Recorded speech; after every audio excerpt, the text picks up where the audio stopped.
I have this. Live. Welcome, everyone, to Weekend Wind Down. Jena and I just got together 3 minutes before airing and had a quick conversation about bad backs. So anyway. The things we talk about when we're not online. Exactly. I'm going to change our view here so my full name shows. If I do that shorter view, my name doesn't show. So welcome, everyone, to Weekend Wind Down with Business Coach Nancy. I'm happy to be with you today. It's hot as hell in New York today, but I have my Chardonnay. So cheers, everyone. Jena, you drinking water? I have tea. Listen, tea works. I have to drive somewhere. Cheers. Okay. Yeah, I don't have to drive anywhere tonight.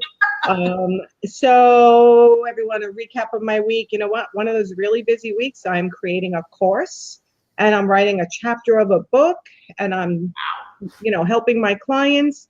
And I'm filling the 5th group of the Sales and Leadership Academy for interior designers. I just got a text before. We're up to 3 people in that group. I will only go 6 to 8. So if you're interested, I'm getting an echo. If you're interested, let me know right away. Private message me, email me. We'll hop on the phone for 10 minutes and see if you're a good fit. So today I'm really excited to have Jena Rodriguez on. So I'm going to let you introduce yourself because I know you're CEO of Brave Masters, but you do so much. I want you to explain it yourself. Yeah, I'm here with the kitchen sink. No, I'm just kidding. First of all, thank you, Nancy, for having me on your show here. And this is so fun. I love it. And you were so amazing on my podcast that it was just, hi, Wendy. I see Wendy. And it was just really great connecting with you. We just connected so quickly. So I think we have a lot of philosophies that are very similar and all of that. And so what I do for entrepreneurs and kind of the iteration that I now live in my business is a brand and business strategist. I always also call myself a brave strategist, helping people get their brave on. And I think entrepreneurship is all about the brave, right? So inside of that, I've got, my brand and business. So what I say is I bring the science of brand plus the art of strategy together.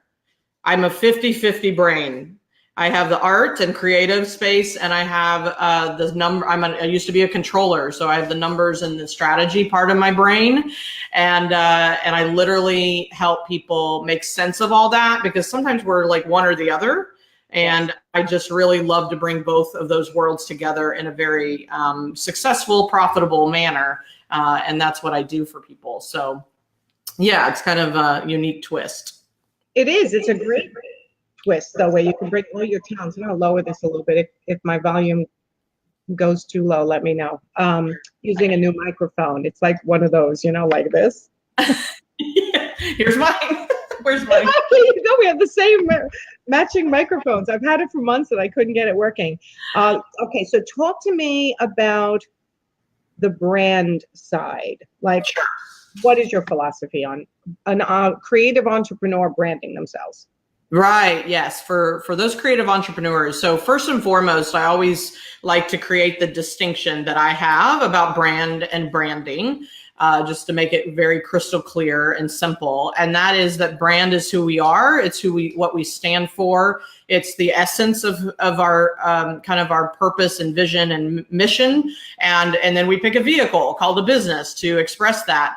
And then the branding is simply the process of expressing all of that. And I think that gets kind of convoluted at times. And so I spend a lot of time with people identifying who they are as a brand. That's what we were talking about, how back to back my day was. I just did a VIP day with a client and identifying who they are and how they're trying to express it, how they're trying to position themselves in the marketplace is, I think, really important for even the small solopreneur, consultant, coach, creative, entrepreneur, is that we can be really intentional if we choose to about how we show up. How do we, message ourselves? How do we express ourselves in the world that we are living in and in the marketplace that we want to be in? And I just think sometimes we I don't know, not say dismiss, but I think we might diminish the value of identifying that, because what it also impacts is your value, your own perceived value, your pricing, your, how do you show up in the world, who you're attracting, like all those things get impacted by this brand conversation. And I think sometimes we kind of diminish that, or we just aren't aware. I mean, that's the truth, is I didn't know until I knew, right? How big a deal it is. So it's true. And I remember on your podcast, tell everyone the name of your podcast. Oh, the Brave Entrepreneur Podcast. Yeah. It's a great podcast, guys. Yeah. If you haven't checked it out, go check it out. I was a couple of episodes ago, maybe a month ago. But anyway, it is something that I agree with you, right? Who you are and presenting that properly in your marketing and in your business and on your website is what's going to attract your ideal client to you. Right. And so many people, I don't know if it's that they don't know who they are, or they sometimes are looking at too many other people and wanting to be them. Oh, see, Wendy said, love your podcast. So let me say hello to everyone else. Richie's here. Hi, Richie. Hi. That's my boyfriend. He always shows up in the beginning. Oh, nice. Let's see. Ricky. That's awesome. I'm saying it right. Oh, now I can see the comments. I hit the button. Okay, great. Oh, good. Okay. Yeah, sometimes awesome. I try to pop them up there. Yeah. But when you're branding, when you're thinking of branding or teaching someone how to think of their branding, where's the first place you start? Yeah. So very first thing I work with someone on is, and just comment about people, don't necessarily know who they are. I think a lot of times what it is they don't know how to articulate who they are. Like, we know who we are. We are who we are. And we want to show who we are because there's something locking us up, being afraid to be who we are. Yes, completely. And then there's that imposter syndrome, right? Where we're trying to copy and emulate and be someone else. So the first thing I find out is, what do you stand for? Like, what has you be in this vehicle that you've picked called this business of yours? And, it's like, what makes you tick? And so we go through a kind of a digging deep interview process around brand stand is what I call it. And so it's one of those process. It's kind of an interview process to really help people dig underneath that superficial answer, and that just like the big why. Yes, that's important, but I really want to dig deeper into what has you show up the way you show up. And when people get there, it's usually pretty emotional. And so then I know I landed, right? And I'll share mine with you. And it's taken years for me to actually articulate it. And it's shifted over time because we evolve as brands and people and visionaries, we evolve, right? So mine is, simplistically, is I stand for eradicating unrealized human potential in the world. Like, ooh, I love that. It's a pretty big call, but it's like, that's what I've always been about. And the first person I've stood for that is me. Like, I'm my own work, right? And so I can go back to teenage years and childhood. I mean, I can go way back and go, wow, this is what I've been trying to figure out my entire life. And now that I've gotten some of it figured out, I can stand for that for other people, right? And continue to be my own student, but also be there for other people. And so notice Brave is all about that for me. It's like, it's truly helping people get underneath what has them stay small and has them stay stuck in whatever they're doing. And I came from corporate America. I came from the job, and I kept running up against the ceiling. Like, it's like, there's got to be more potential here. And so once I jumped into entrepreneurship, I realized, like, that's where the potential really lives, at least for me, in my opinion, as like, it's unlimited. It's only limited by you. And so when we can be entrepreneurs and truly figure out what we stand for, how we're going to monetize it, because I'm all about business too, meaning you still have to monetize it. Otherwise, it's just a great hobby and a great, maybe you're a philanthropist or something like that, or you stand for that as well. But if you're an entrepreneur, I do want you to be profitable as well, right? And help people in that way, and help yourself. And so, yeah, that's always the first place I go is what do you stand for? Because it really is a place to connect you emotionally to why you're doing what you're doing. And then we can get strategic about how do we make that happen, right? And my client today in the VIP brand clarity process, she said something really great, which I was like, that's what we're doing here. And she said, you're reverse engineering what I already knew. Yes. Right. And I was like, yes, we are reverse engineering. So so this is something I always say. I don't create people's brands. I excavate them. I'm like, because you are your brand. You already have it. I just help you see what it is. And then we go put a strategy around it. And then we go make money. And then we figure out your marketing and your sales strategies, etc. But if you know who you are and how you want to show up, sometimes we don't know how to articulate that. And that's that first step for me is to help people articulate it. So, yeah. Yeah, I'm thinking while you're talking, I'm like, okay, why am I? Is there a little echo? Echo coming on. You're not hearing. You might want to go.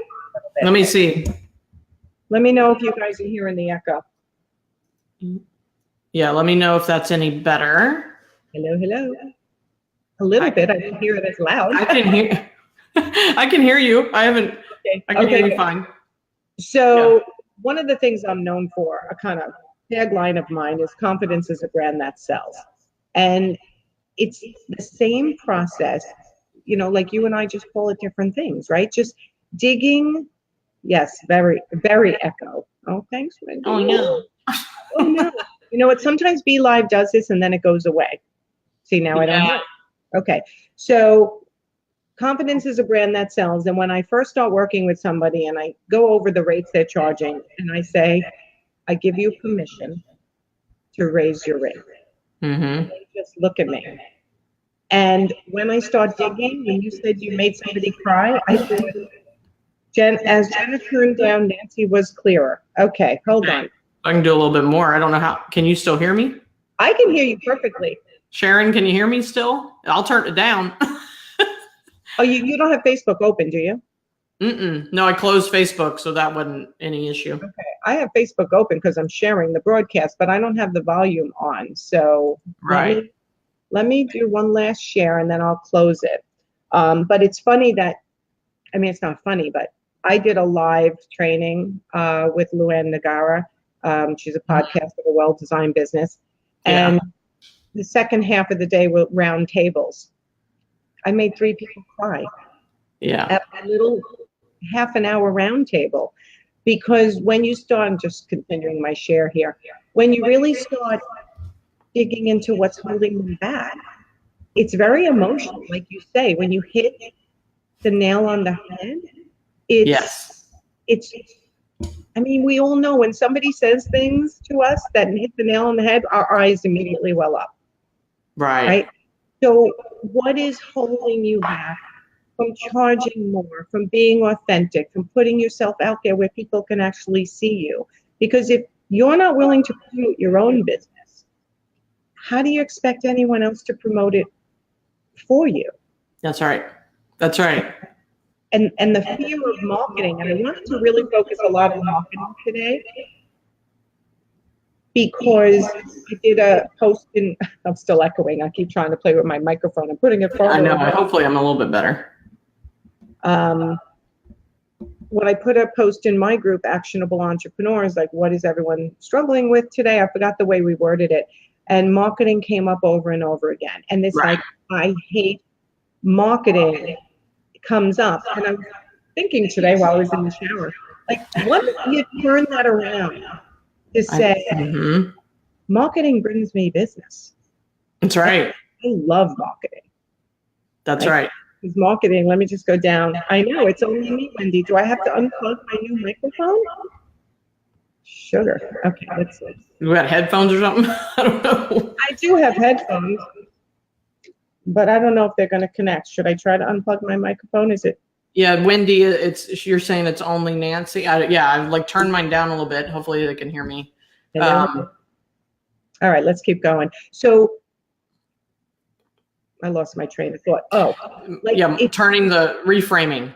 reframing your marketing, because here's what happens. You start, let's say, on Instagram, and you freaking hate it. You hate posting, you hate the obligation of having to post.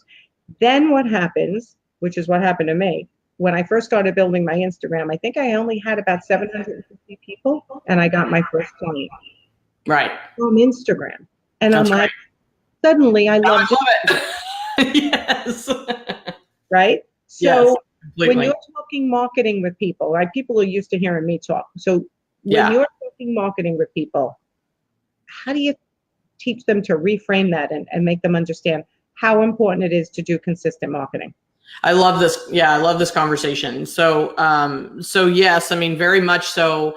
You know, and you talk confidence, I talk brave, which obviously that's tied in together too. But that brave, I always say brave daily, and so brave is obviously about being uncomfortable. And I think when we say we hate something or we dislike it or we don't like it or whatever, there's just something uncomfortable about it. And typically, like we dig a little deeper to find out what's really going on underneath the reaction.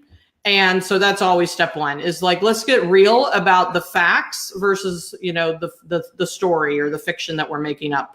And so we have to get real with ourselves is one, when it comes to any part of our business. But then when it comes to marketing, you know, reframing, I think is a great idea, first of all. And marketing is a long game, is what I remind my clients. This is not a short game. Even if you speak, you and I are both speakers, right? We speak in front of an audience, and we may have an call to action that generates an immediate reaction, right? Or action called, you know, they sign up or they whatever, you know, and then it's still about the long game, because it's how do you follow through and how do you follow up with those people that you just made a relationship with.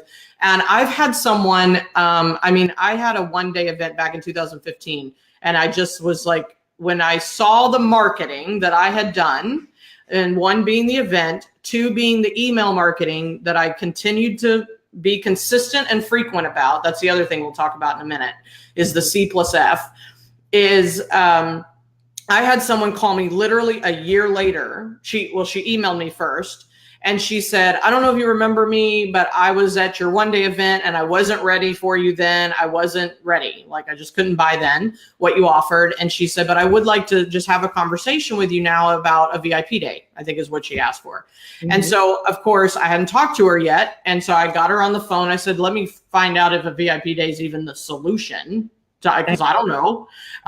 She may not know. So we started there, and then I got on the phone with her, and I did remember, and it was wonderful to reconnect. And what I saw in our conversation is she said, you know what? She's like, I've gone through a lot personally, in this last year, and I just wasn't ready at the time, but now I can feel like I am just kind of stuck, and I need help, right? And I said, so what had you call me? You know, like, it's been a while. And she said, well, I still get your emails every single week.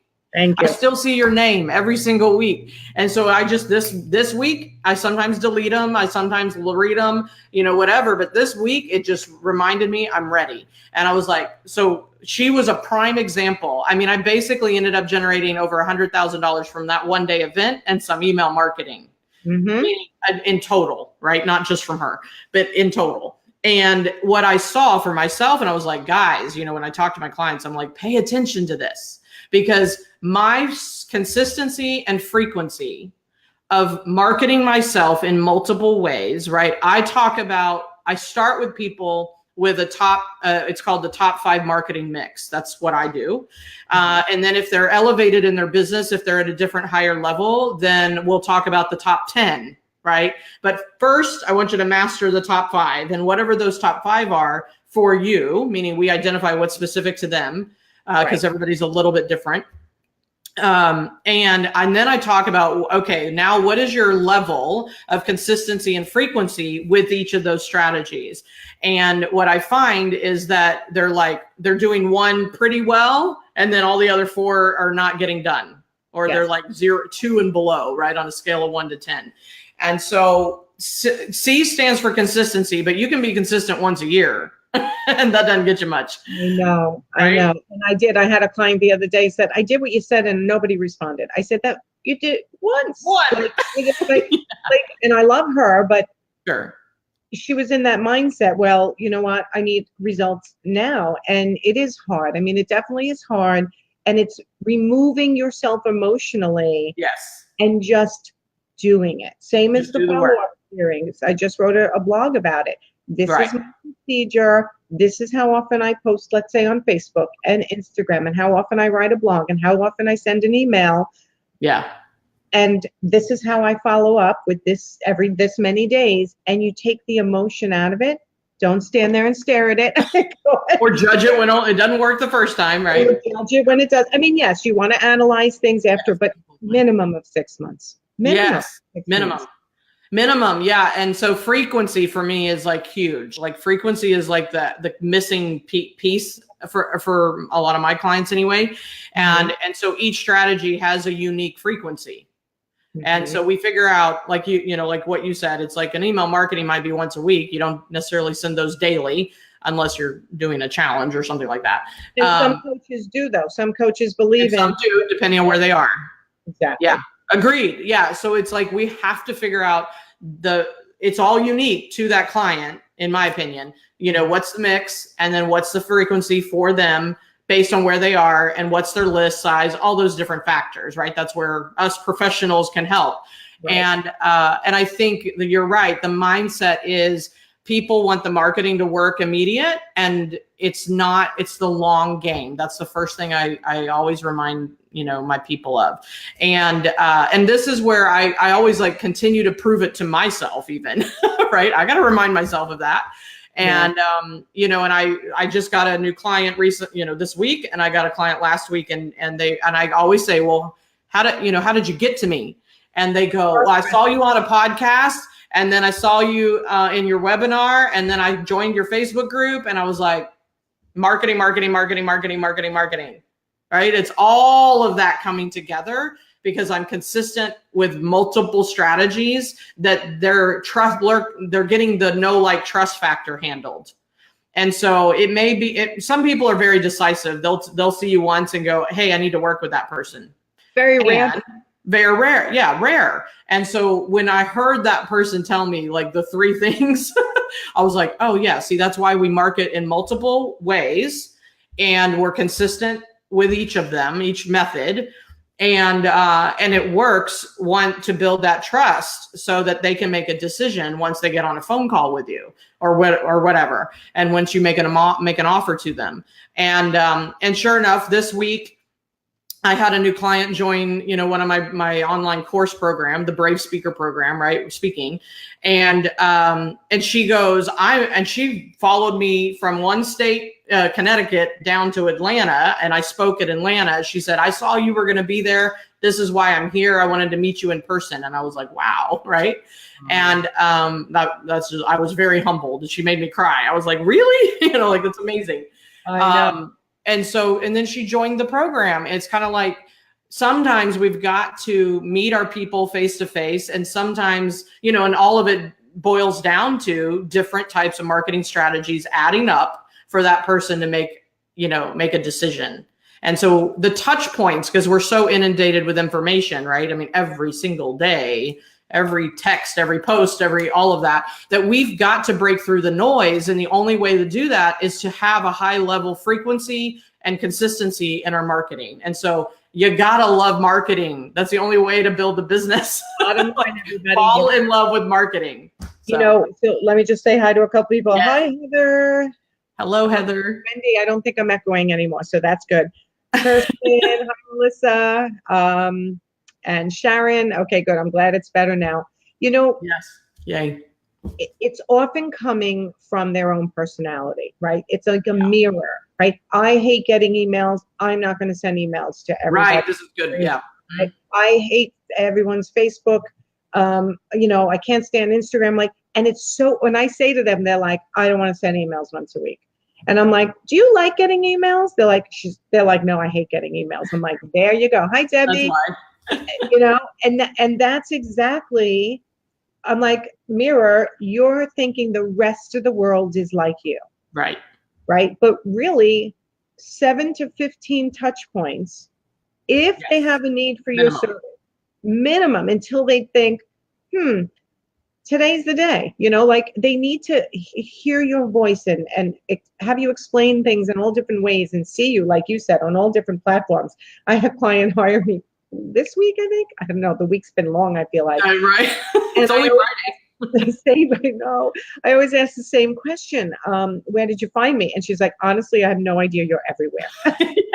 And you're like, even better. And I'm like, okay, so let's address, because listen, you and I have staff at this point, people, assistants, virtual assistants, people to help us be everywhere. Right. When we first started out, though, I did it myself. Me too. Right. And it sucked, but I was like, I have a vision for my business. I have an income vision. I have how many people I want to help by the end of the year. So it's just me. I'm a one-man show right now in my coaching business. I still ran another business at the same time. What's my first step? And it was the emails. It was like, I'm going to force myself to remove myself from perfectionism. They may not be perfect. They may have grammatical errors once in a while. And I just send and like hope nobody's like, you made an error in there. Which did happen. I've actually, in the beginning, I did have people saying, great email, Nancy, but, next time you may want to, I'm like, okay, correct me grammatically if it makes you feel better. But I did it. Yeah, did it anyway. I did it, right? And that's where, when people are a one-man show and you don't have enough business coming in yet, you don't always have to pay. I hear some of my clients, well, I'm going to pay for Google. I'm going to pay for this. I'm going to pay for that. I'm like, hold up. Like right now, you don't have enough business to keep you busy. And there's so many free ways for you to get exposure if we can break you through the blocks. That's right. Agreed. So let's start there, right? So in the beginning, even pick one. I know there's 10 ways you can market yourself easily. But like you said, start with 5. Sometimes you have to just start with 1. Get really good at it. Yeah. Learn everything get it done. Yeah. And get it done. Right. Yeah. You and me both. I've been an entrepreneur for 12 years. So clearly at the beginning, yes, I did it myself. And I actually have this map, this kind of roadmap document that's called the Vital Pace. And because I can see in my own, I've got multiple iterations of my business at this point as I've grown. Right. And I can see this need to be where someone else is at, but you don't really know what it took to get to where that is. And so we're watching other people going, oh, okay, they're doing webinars, so I'm going to do, 100 webinars, but they have a whole foundation that they built, or they have team, or, those kind of things. So it's kind of like I'm not saying those things don't work, but that's one strategy, right? And so I always look at what phase of business are they in on my Vital Pace roadmap to make sure that they're focused on the priorities. And like you said, it's like sometimes it's just like stay focused on the 1 to 5 marketing strategies and get really good at those and focus on sales. Like what's the fastest path to cash? Because the cash is what's going to sustain you in order to hire the team and get the help and right? So exactly. I'm with you on that. And I think it's just really empowering, to people to get, number one, kind of get focused and stop getting, distracted by all of the noise. And to speak to your point, I absolutely did it myself. And I called it the hustle. It was the hustle phase. It's like, I got to do it myself. I'm up late, whatever, but I have a vision and I'm committed to what's next. Right. And to rise to that next level. And then there's a point, and to be honest, I got my first VA 5 years ago and I've been in business more than that. Right. I've kind of waited. Now, not to say when my husband and I partnered together in the first business, we were building websites and graphic design. That was our services. We did hire a web developer because he needed help getting the projects delivered. Right. So you can hire what you need and we have, and what makes sense. But when I moved to coaching and strategy and things like that in 2013, I just did it myself. I started kind of back to the basics and just I stayed networking, I stayed highly visible, and sometimes getting out there in person. And I added speaking. Right, I didn't speak. I was scared to death before then, and 5 years ago I spoke for the first time, and that catapulted my clientele. Right, the faster you can get belly to belly with someone, it just changes the dynamic of the relationship. And so that's why, it's like, that's why I created the course that I just created. Because I'm like, here's every step. You don't have to take 5 years to figure this out. I did, but I gave you every step that you could possibly think of in order to get that first client or get the first handful. And then I hired a VA for 5 hours a month. That's it. Okay. That's it. Because I was like, I don't know how this is going to go. And you're talking $150. I don't have $150. Like I went into that conversation too, but I was like, let me just start with 5 hours. Well, she's still with me. It's been 5 years and I just kept upping her hours as we grew. Right. So she's like, okay, we'll start with 5 hours. I'll help you with your social media. Cause that was a strategy I wasn't being frequent and consistent with. And so I knew I needed to be there. I knew I needed to stay active, and I wasn't getting it done because I was busy, and I had clients at that point. So the message is, identify what, marketing strategies you need to get, whether it's you, Nancy, their coach, or if you're, working with someone else or whatever, find out what that is and then get focused and get it like a well-oiled machine. Make it as efficient and automated as possible, but you don't have to go spend a fortune. I use MailChimp and it's cheap, and now I'm in Infusionsoft, but use the tools that are out there, first of all, to make your life easier. One of the first things I like highly recommend is Time Trade or Acuity or something to schedule your time. And I did that immediately when I started at the beginning, before I needed it, before I even had a client to put on my calendar. You mean something? Oh, okay. So yeah, you schedule once, but yes, that one. That's another one. You just have to have a calendar, right? Correct. Now I'm echoing. It's very important. Your time. Yep. Are you hearing me? I'm hearing I don't know if it's breaking up a little bit. Hold on. Okay, try again. I'm gonna move my microphone from a little further away, but I don't know. I'll move mine back. As long as everyone can still hear us, we're good. Yes. Okay. Nancy, somebody. Just to go back to one of the things you were saying, like I had another business at the time and I had 2 employees. So I overlapped upping the coaching business back to back with expressive living. I was an art framing and accessory consultant.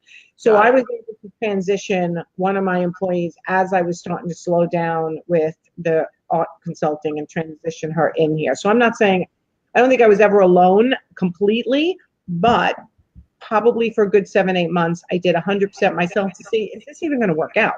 Right. Is this going to work before I start siphoning my employees from my other business to a new one? But I tend to be the opposite you. Maybe I'm a little bit more of a risk taker. I'm not sure how to designate it, but I see a plateau.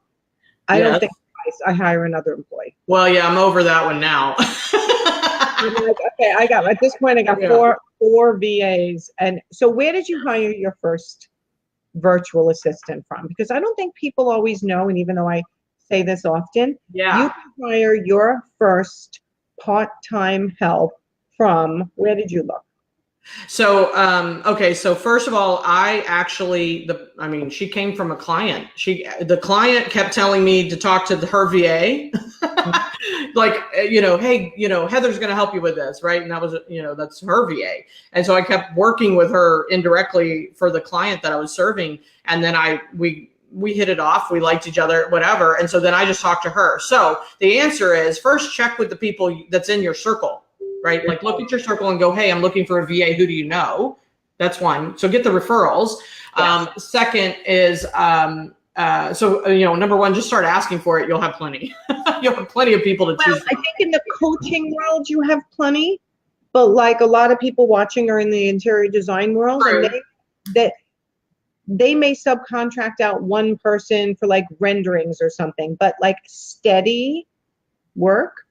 Like I told people, I think everyone knows about Fiverr or Upwork or or hiremymom.com, right? I think everyone knows this because I live in the coaching world.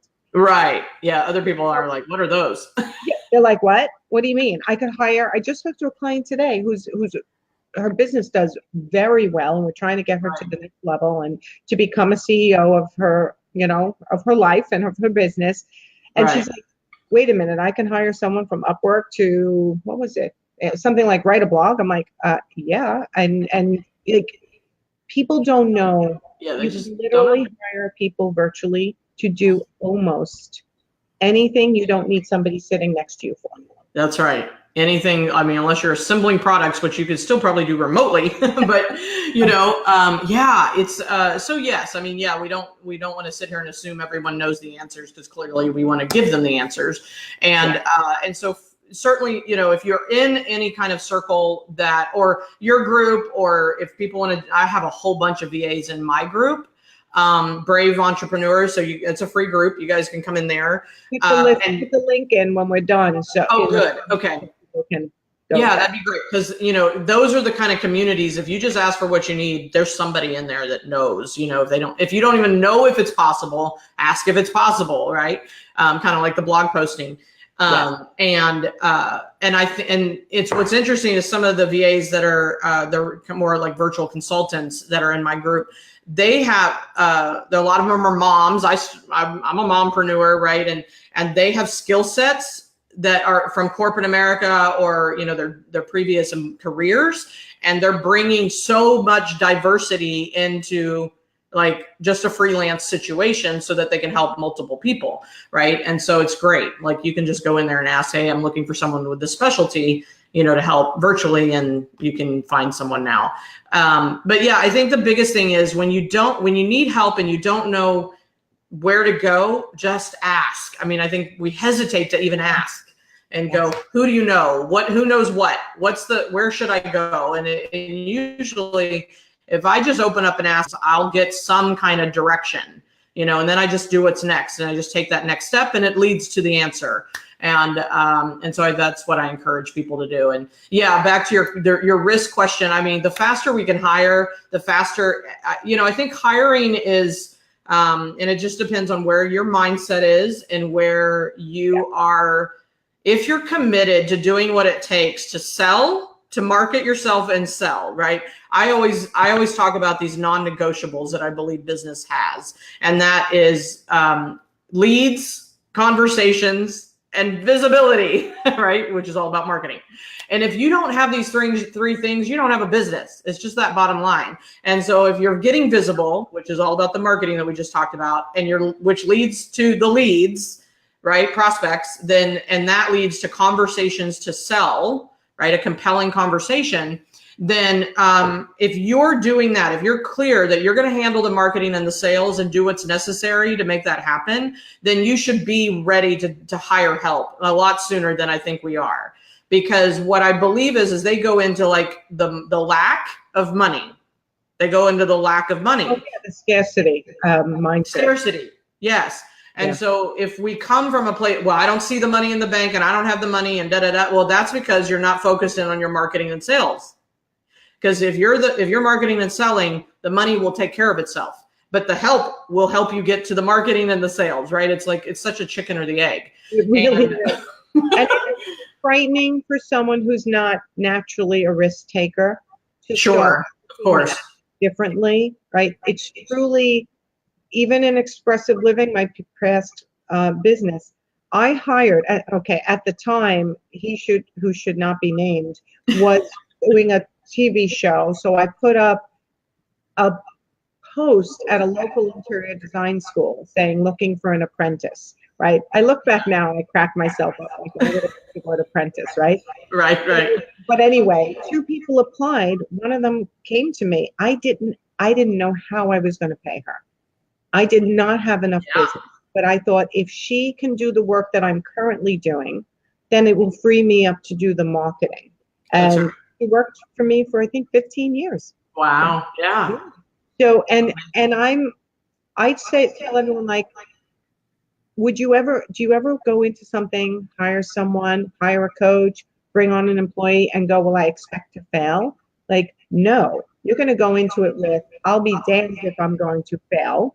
That's right. And I'm going to do whatever I have to do to make this happen. And pay that bill, pay for them. And, I think that's the trick. That's where I obviously I talk about the brave, right? You got to get your brave on about it. You got to be, you just got to pull the Band-Aid off sometimes and say yes, and then figure it out, right? That's one of the brave component attributes. And so say yes to, and like I said, I mean, even for me, because I've gone through that scarcity mentality, and even the fear and whatever.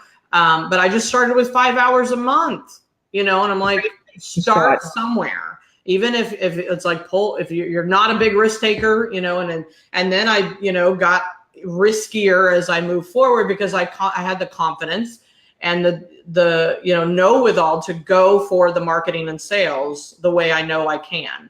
Right. And so if that's handled and then they're going to help you handle it, then there's no reason you shouldn't hire them. I think it comes down to the same thing when we're hiring a coach. I mean, you and me both, right? You serve a particular client and I always consider myself a partner to that business owner, that board of directors that they don't have.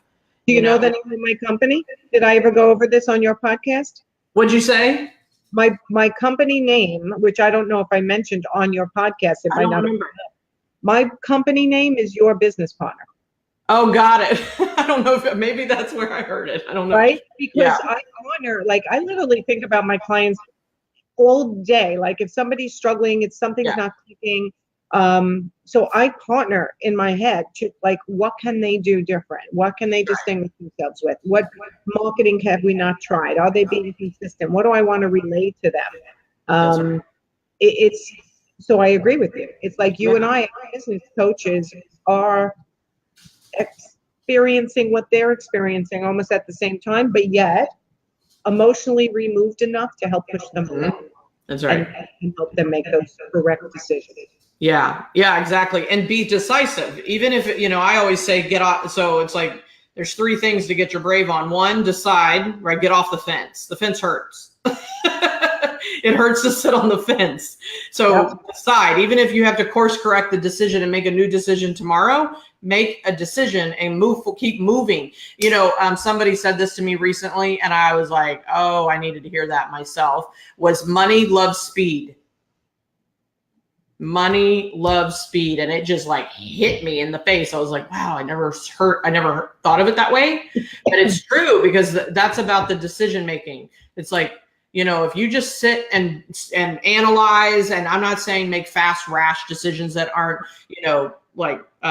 strategic or whatever, but just notice how you either keep planning to make a decision, or just really hold on and go. And your mindset is to try to safeguard everything before you make a decision. Money loves speed. So the faster you make decisions that clearly have an educated guess, you're being strategic, you have a coach that's helping you, whatever, then the money can follow. But when you hold it tight to the vest, and you're holding yourself back, or you're holding those decisions and you're sitting on the fence indecisively, then the energy has no place to go. Right. And I just think motion is way more powerful. So, but it's funny, right? Because people who have the scarcity mindset, well, how can I spend money if I don't have it? It sounds so logical to them, right? And I get it. I'm there too, right? You can convince yourself of anything. Well, obviously, I don't have the money, so I can't spend the money. But if I spend the money, you're telling me it's going to help me. But what if it doesn't, right? And I swear it goes back. It really does most of the time go back to childhood or teen years. Mm-hmm. How you were raised and looking at your money story. And here's the other thing. When you said money loves speed, you know what immediately came into my mind? The minute you get a new client, I don't care what business you're in, ride that excitement wave and that confidence and blast out offers. Yes. Yeah. Oh, I love that you just said this. A client of mine just said this last week. She said, oh my God, I feel so, she's sold. She's sold a couple of things. Actually, I think we just helped her make her first 5-figure month. So, and she said that, she said, oh my gosh, I feel like I could just go sell everything right now. I said, use it. You got to use that energy. The minute somebody signs with you and you're excited and you're posting like, I just got a new client, right? That confidence you have at that moment, because realize, listen, it still happens to me. I'm sure it happens to you. It's like a couple of days go by and suddenly you're like, I didn't get any new clients in the last 4 days or 5 days, whatever it is, or a month. But you get the roller coaster ride going, and emotionally, you've got to fight that roller coaster all the time. So one of the ways to fight that is when you get that new client, you know what? Get on Facebook. Send an email that's like, hey, I'm setting my schedule for October, September. Do you want to be on it? Like whatever it is, ride that wave to keep that. I think Kristen just said, you know what? Keep the momentum going. And yes, it is hard, Kristen. It totally get you, Kristen. Yeah. Yeah. No one's going to say it's not hard, but this is where if you set, like Jena was talking about before, like pick the way you're going to market yourself, and as I said, take the emotion out of it and just do it. Yeah. And it's so funny. This is one of my mottos is don't think, just do. Like sometimes even I'll tell you a funny story. So I was ziplining for the first time. And I mean, this is where I got it. I was like, my nerves, I was excited because I like taking risks like that, but I was freaking scared. And I was climbing up the stairs. My daughter and my husband, we all did it. And I was climbing up the stairs going, don't think, just do, don't think, just do, don't think, just do. Because it was like, this is my life right now. And you have to sit on the edge and like shove yourself off. And it's like, okay. And so it was such a metaphor for what we really do have to look at in our business. It's like, don't think, just do. Like sometimes pick up the phone, whatever it is. Did you ever read the book? I just finished it. I love her. Mel Robinson, I think. 5-second rule. Yes. Love that. Yeah, 5 seconds. And that's kind of the idea is like, if you go past that, you're like literally in overthink mode. Yeah. So if you 5 seconds. I should go live right now and talk about this. I'm hot on this. And it only takes your brain 5 seconds to give you all the reasons why you shouldn't. I want to go to the gym today. It only takes you 5 seconds, right? The other day, I swear to God, I was like, 5, 4, 3, 2, 1, put on your sneakers. 5, 4, 3, 2, 1. 5, 4, 3, 2, 1, get out of the car. My 4 miles. And, so even as coaches, guys, we're human. We struggle. We struggle with different things. We struggle with what you're struggling with. We remind ourselves. Really, I'd say what we've mastered is ignoring ourselves and ignoring the pain.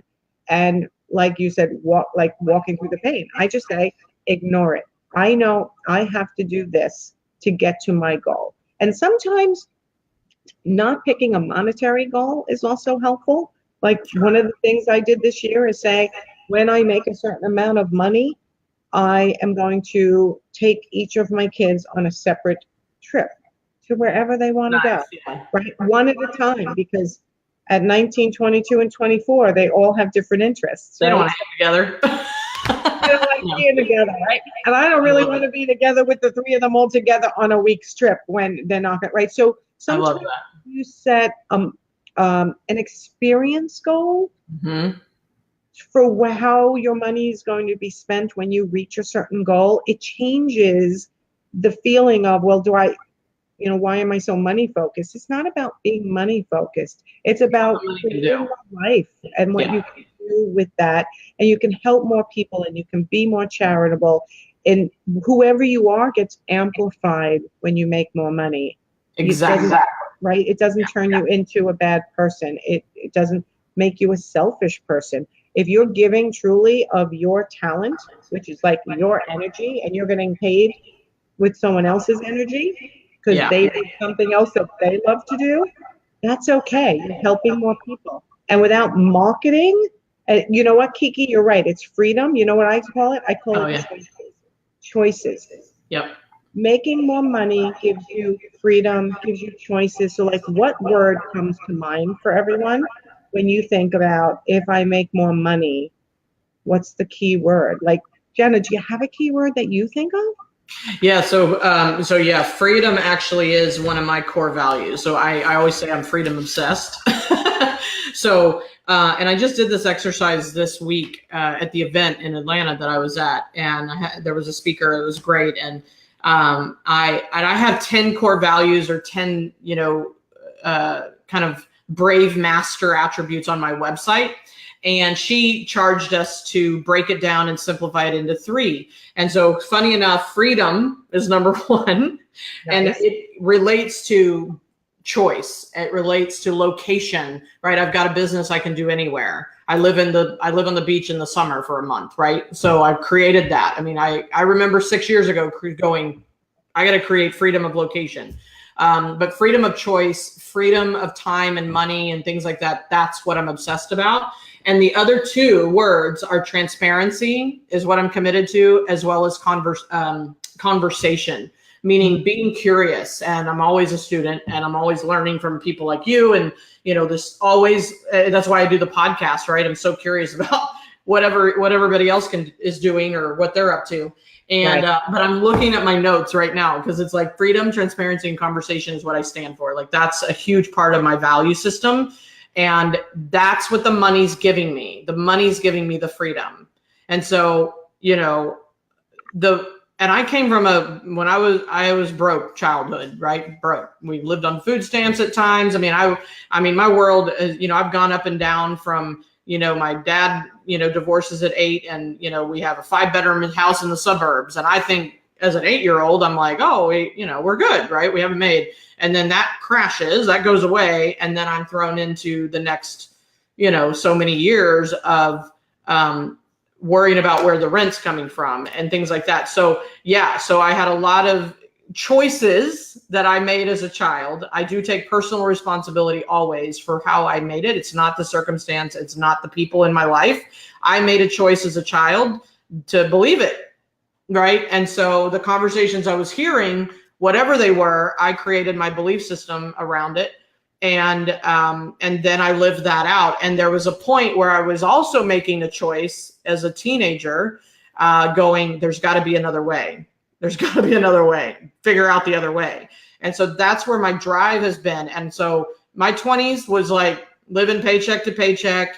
I was very independent, but I didn't have anybody to call for financial need, right?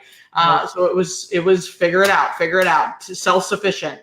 And then there was a point, obviously I got married at 26, 27, and now family, and like more priorities and more things. And I'm just, part of it is I had to spend a lot of time giving myself permission for wanting more than what I was raised in. Yes. Like the tough one. I deserve the dream, that I deserve the big house and the modern house that I want on the beach, that I deserve to travel the entire world whenever I feel like it, that I deserve to fly first class, right? I have to give myself permission for that, because it's not in my immediate example and even if it is, sometimes then we diminish the permission. It's kind of like, oh, I don't, we got to look at our stories, right? Do it. God, yes. Yeah. And now that you're bringing up what made those people cry when I did the live event, It was talking about their money story. Yeah. And I remember when and it was an exercise I heard from Anthony Robbins. I'm echoing again. Originally, I was driving in the car, and I'm listening to one of his presentations, and I don't know, these 2 questions. What do you think of people who are rich? Mm-hmm. And what was the other question?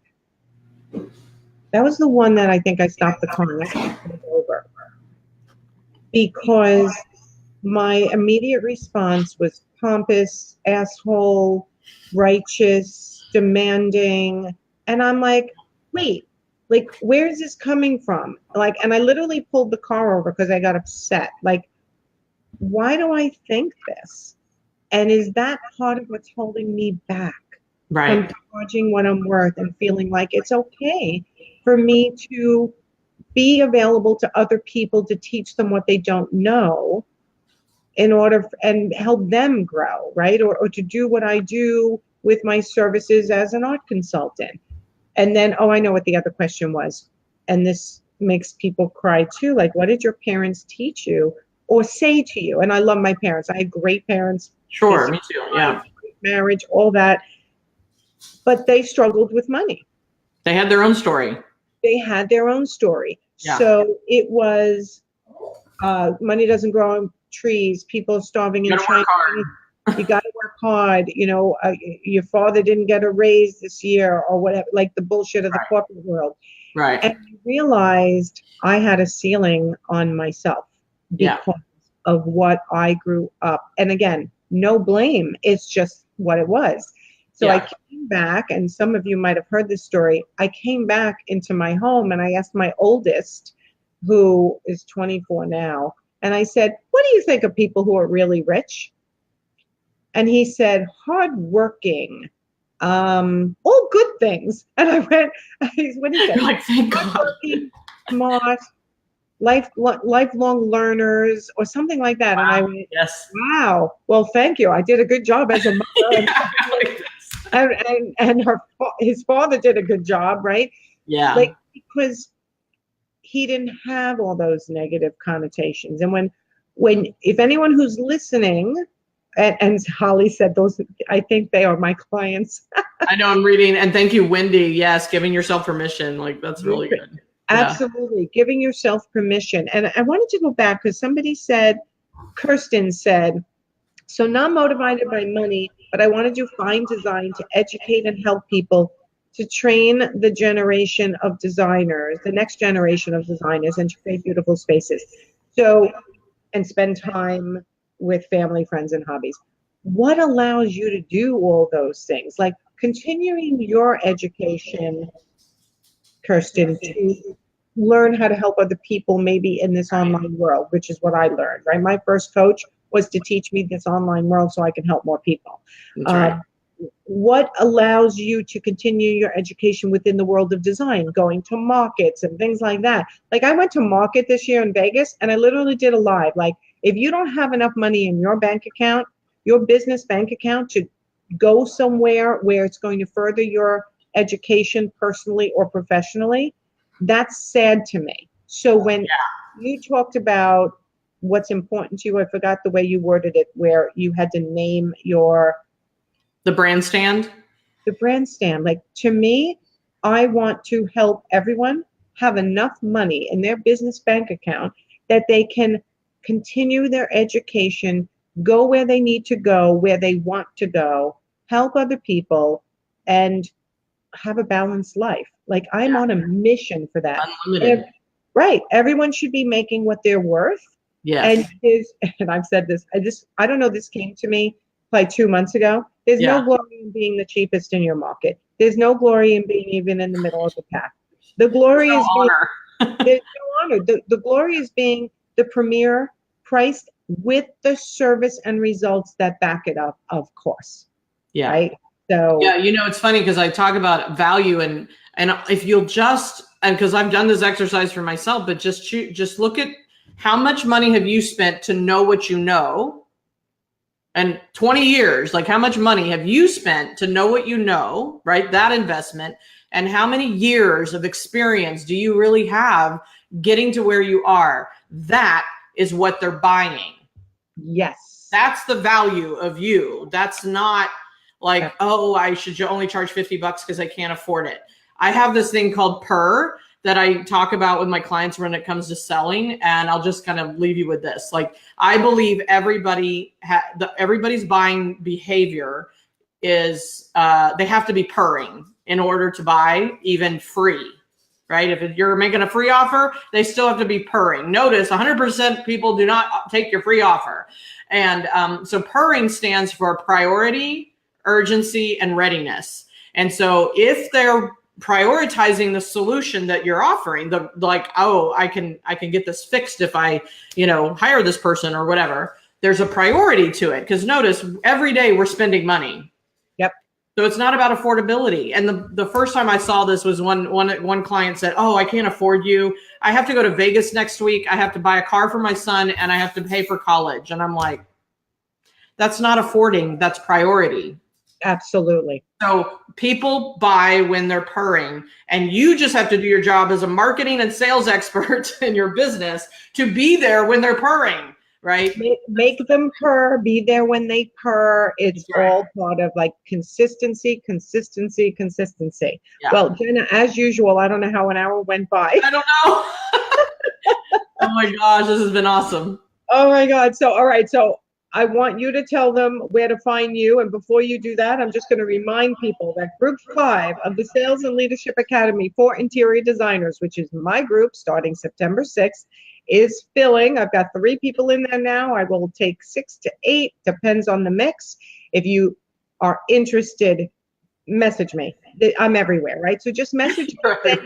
Right? I don't know if I'm a good fit or I'd like to talk about it, anything like that. And Jena, tell them where to find you.